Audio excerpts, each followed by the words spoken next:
একটি শহরের রেলওয়ে স্টেশনে এক ভিক্ষুক থাকত।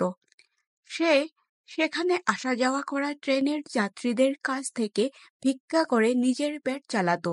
একদিন যখন সে ভিক্ষা করছিল, তখন স্যুট-বুট পরা লম্বা একজন ব্যক্তি তার নজরে এলো। সে ভাবল, এই ব্যক্তি খুব ধনী মনে হচ্ছে। যদি তার কাছ থেকে ভিক্ষা চাই, তবে নিশ্চয়ই সে ভালো টাকা দেবে।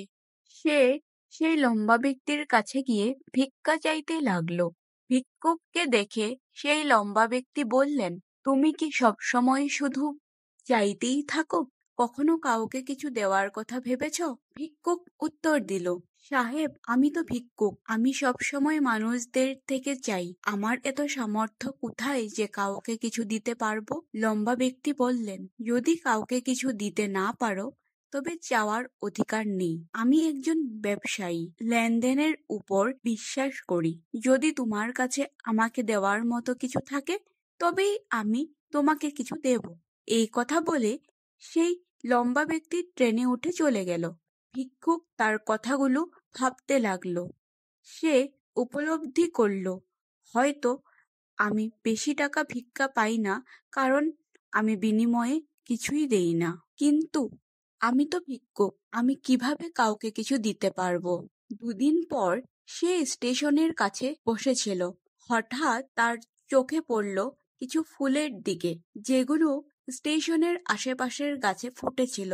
সে ভাবল, কেননা আমি যারা আমাকে ভিক্ষা দেবে তাদের বদলে কিছু ফুল দিই। সে কিছু ফুল তুলল এবং আবার ট্রেনে ভিক্ষা করতে গেল। এবার যখন কেউ তাকে ভিক্ষা দিত, সে বিনিময়ে তাদের হাতে একগুচ্ছ ফুল তুলে দিত। লোকেরা আনন্দের সঙ্গে সেই ফুলগুলি রেখে দিত। কিছুদিনের মধ্যে সে দেখল, এখন আগের চেয়ে বেশি মানুষ তাকে ভিক্ষা দিচ্ছে। কিন্তু যখন ফুল ফুরিয়ে যেত, তখন ভিক্ষাও কমে যেত। একদিন সেই লম্বা ব্যক্তি আবার সেই ট্রেনে উঠল।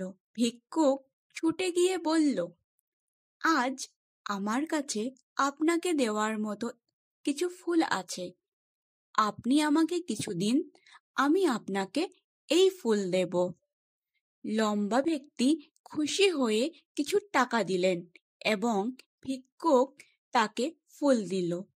তিনি বললেন, বাহ, আজ তুমি আমার মতো একজন ব্যবসায়ী হয়ে গেছ।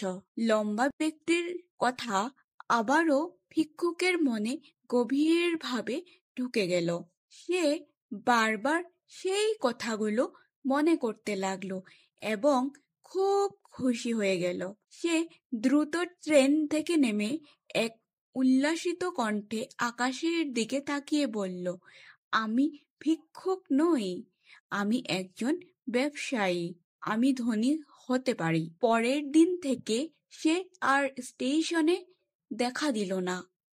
কিন্তু 6 মাস পর একই স্টেশনে দুটি লোক স্যুট-বুট পরা অবস্থায় যাত্রা করছিল। তারা একে অপরকে দেখল এবং একজন অন্যকে হাত বাড়িয়ে বলল, তুমি কি আমাকে চেনো? অন্য ব্যক্তি বলল, না, মনে হয় আমরা প্রথমবার একে অপরকে দেখছি। প্রথম ব্যক্তি হাসি দিয়ে বলল, না, তুমি মনে করো, আমরা প্রথমবার একে অপরকে দেখছি না, আমরা তৃতীয়বার একে অপরকে দেখছি। দ্বিতীয় ব্যক্তি বলল, আমি কিছুই মনে করতে পারছি না, আমরা কখন প্রথম বা দ্বিতীয়বার দেখা করেছিলাম? প্রথম ব্যক্তি হাসি দিয়ে বলল, আমরা প্রথম এবং দ্বিতীয়বার এই ট্রেনে একে অপরকে দেখেছিলাম। আমি সেই ভিক্ষুক যাকে তুমি প্রথমবার বলেছিলেন যে আমি কিভাবে চলতে হবে এবং দ্বিতীয়বার বলেছিলে যে আমি আসলে কে। দ্বিতীয় ব্যক্তি অবাক হয়ে বলল, ও, মনে পড়েছে, তুমি সেই ভিক্ষুক। কিন্তু আজ তুমি এই স্যুট-বুট পরে কোথায় যাচ্ছ? প্রথম ব্যক্তি বলল, হ্যাঁ, আজ আমি ফুলের একটি বড় ব্যবসায়ী এবং এই ব্যবসার কাজে অন্য শহরে যাচ্ছি।